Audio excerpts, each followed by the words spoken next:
Hello, I'm Rachel Long. I'm a poet, and I will be reading today from the Coronet Theatre in Notting Hill, in this beautiful space. It's a real pleasure to be here. And though there's no audience, which poets are sometimes quite used to, it still feels very filled and full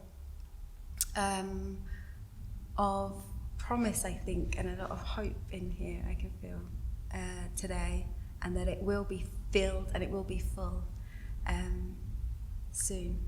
So instead I'm going to try and fill it with some poems today. I'll be reading from my debut collection, My Darling from the Lions, which is published by Picador. This poem is called Open. This morning he told me I sleep with my mouth open and my hands in my hair. I say, what, like screaming? He says, no, like abandon.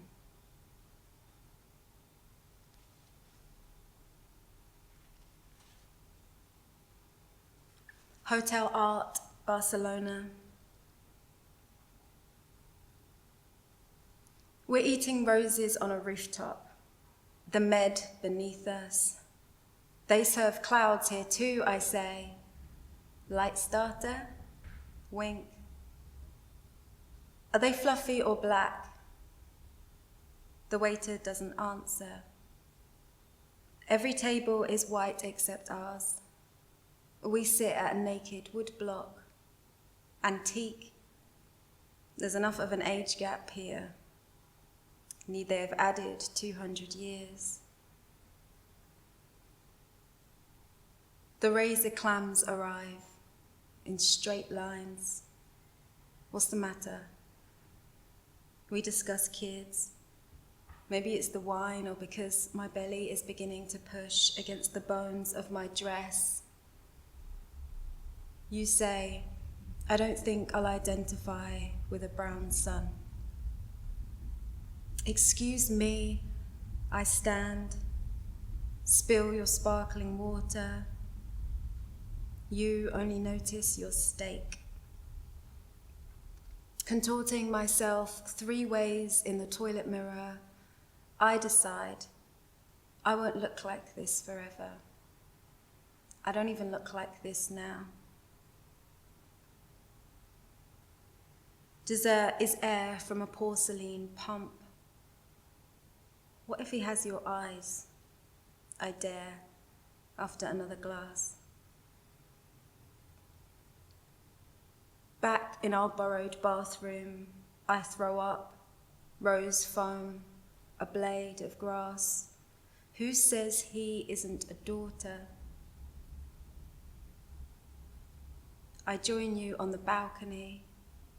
You hold me from behind, lean us over, count. We're as many stories up as our age gap. Why do you always have to? Shush. You lift my dress. I shoulder width my legs. Is love not this? Gripping a fence in the sky.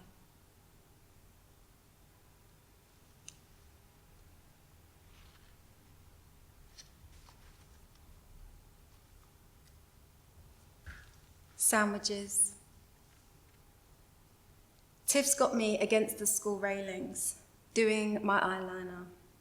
In double French, I'd whispered, your eyes, will you make mine like that?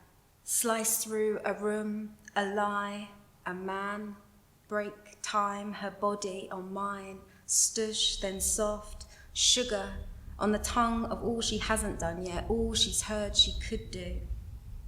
Already, Tiff's a reckoning.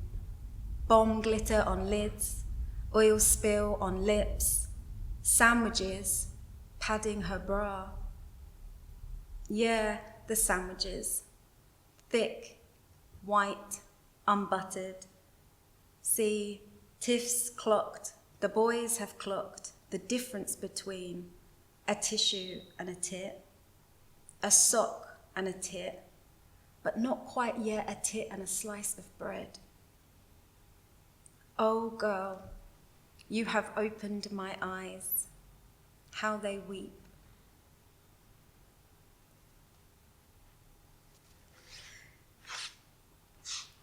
Writing this book, or having, once the book came out, I started missing Tiff, my best friend at school, very, very, very much. Should probably meet her and maybe give her a copy of the book, but she might be very angry that I've written that poem. This is another open, which is the small little, almost flash poems that occur throughout the first section of this book. Open.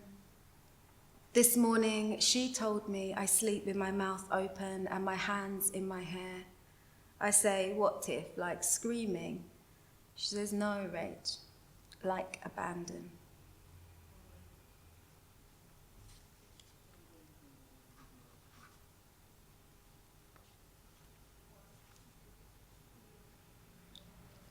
Apples.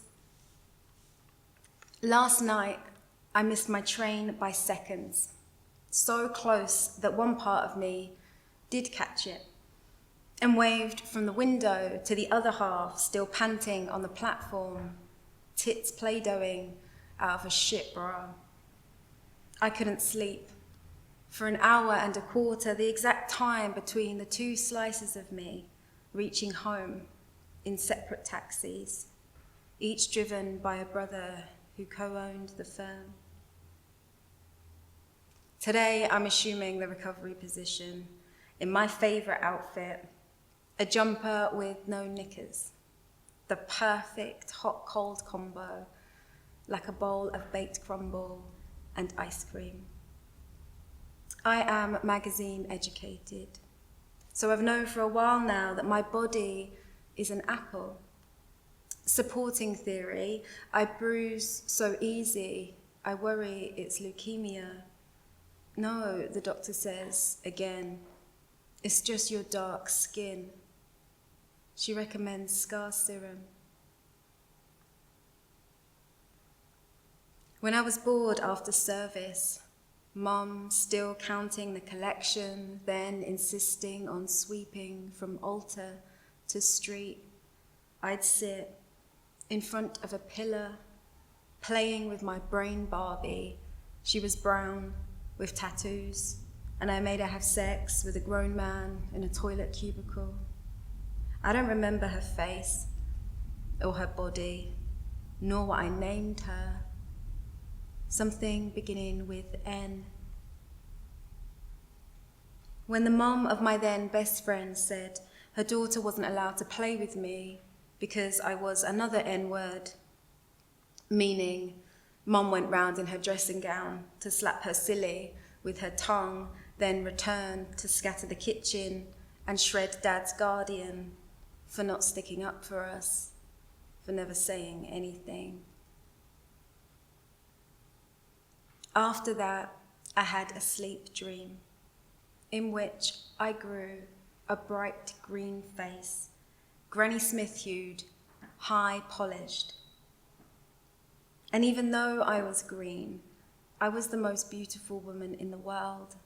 I had the best hair and even did humanitarian work.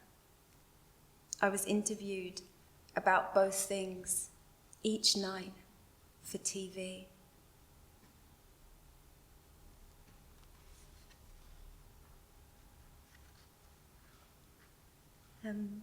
As that one kind of concerns hair,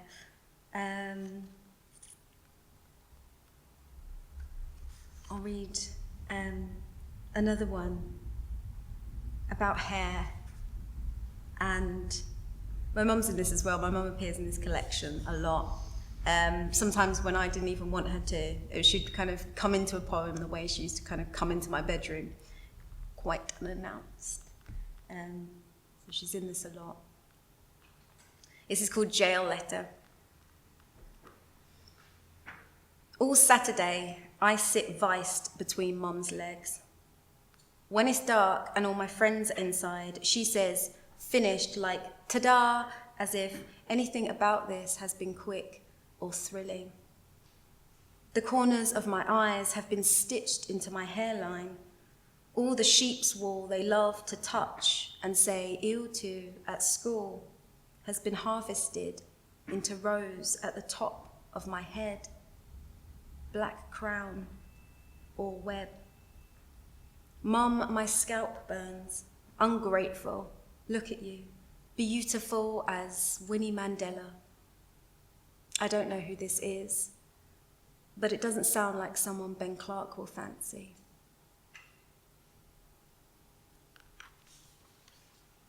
I was talking to someone about getting my hair done for basically the whole weekend, or that's what it felt like when I was little. And not only did I go to school in quite a lot of pain because those plaits were so tight, but also my mum used to put days of the week clips in, but get the day of the week wrong. So I'd get doubly laughed at because I had a Monday clip in hanging at the end of one of these plaits when it was Wednesday or something. Painful all round. Shall I read next? I think I'll read a poem as now I'm obviously in a child space. I'll read two more poems. This one is from the third part of the collection, and I wanted to break it into three parts because I felt that the first part I really wanted to explore an openness, explore what it is to maybe walk through a door into somebody else's experiences and the way in which they see and experience the world. And then the second part is a sequence, a lineage of wigs in which Jail Letter, which I just read, is part of. And then this is from the third section. This is the first poem in the third section. Third section is called Dolls. And I was obsessed with Barbie. I think I have dolls to thank for my love of poetry or for reading, because if I did well in my spelling test, I would get another Barbie, or I'd get, like, I don't know, kind of good coupons kind of thing to get a Barbie eventually if I got 10 out of 10. So I used to basically only want to spell well so I could get a new Barbie. And I had so many that I'd line them all up on the stairs on a Saturday or when I was finally free of getting my hair done, and just basically stare at them all day. Weird kid. Whenever anyone's like, oh, what makes you a poet? I'm like, I don't know, just buy lots of Barbies and stare at them and see what happens. But this is about Barbie, and I don't think my sister was as into them, my younger sister, but she had no one else to play with apart from me and all these dolls. So I wanted to explore dual heritage and what some of that was like growing up. Anyway, my mum would buy us, felt it was very important to buy us black dolls as well for representation reasons and so that we could see ourselves, which of course now I'm like, yeah, that is totally not only a sensible but a really important thing to do and a beautiful thing for your daughters. But we didn't want them when we were younger. We wanted the proper ones, the real ones. And so I really wanted to explore here, like, the condition of whiteness and race, and perhaps internalized racism as well. But of course, if you know what the poem's about and you know what you want the message to be, I just don't bother writing the poem. So instead I interviewed Barbie about why she was so nasty to Steve. And Steve is the African-American male Barbie, like African-American Ken, basically, that was bought out by Mattel. And we used to beat him up, or use the other Barbies to beat Steve up. And this poem is an interview with Barbie about that. because it wasn't us. Barbie did the bad things, not us. Interview with B, tape 2. That was a really long intro. Interview with B, tape 2. Before he moved in, it was peaceful. All picnics, barbecues on blanket beaches, long drives in pastel convertibles. My Kenny had an army jeep, which he got for an absolute steal from Sips Tea, a neighbour. He said when I rode in it, I became even more perfect. The contrast, my angel face against the camo. Steve tried to threaten Kenny. Kenny was just retaliating, just protecting me. Steve wore bright red swim shorts, too bright. Everything about those people is so, you know. Ken ripped those right off. My brave bull tossed them into the sea. Steve was so black, he never bruised. I mean, crime went up in the area, tools all over the beach. My Kenny having to keep a fork, a real fork under his pillow. I said, baby, leave it, forget him. But Kenny said it was the principle, and I giggled. Kenny says my giggle is intoxicating. He unvelcroed my ball gown. Right there on the beach, we plays a pendant. When I awoketh, that's the right word, isn't it? Kenny was gone. My phone was back at the log cabin along with my shoes, otherwise I would have called or shrugs. I don't like to talk about this. Okay, fine. He went looking for Steve, found him walking home from the pool bar he worked. Ken crimped him into the back of the Jeep. There was punching, kicking, spitting, force. I mean, allegedly, rolls eyes, stubs out cigarette. But you know the worst thing? Turns to Ken. Tell them, baby. Tell them what you told me about the blood, how it couldn't even well in his eyes.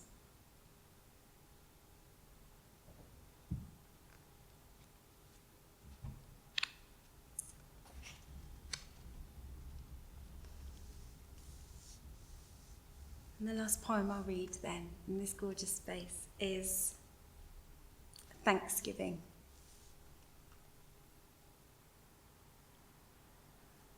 As if by accident I find my head washed up window side of his bed. After all that fucking look, the sky's still pinned up. His nose is longer with his eyes shut. This whole time I've been holding, squeezing, wringing, folding, bending, nodding. Thank you, God, for giving me someone who makes me hold my breath. I will be so light upon his life, he won't realize he's kept me.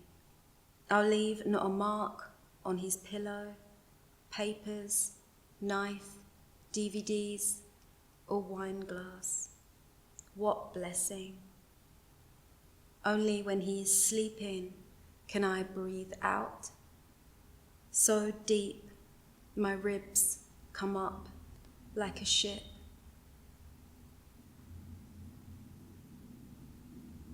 There were people here, there would be a rapturous applause. I'll just replay it in my head, which I do before I go to sleep at the moment.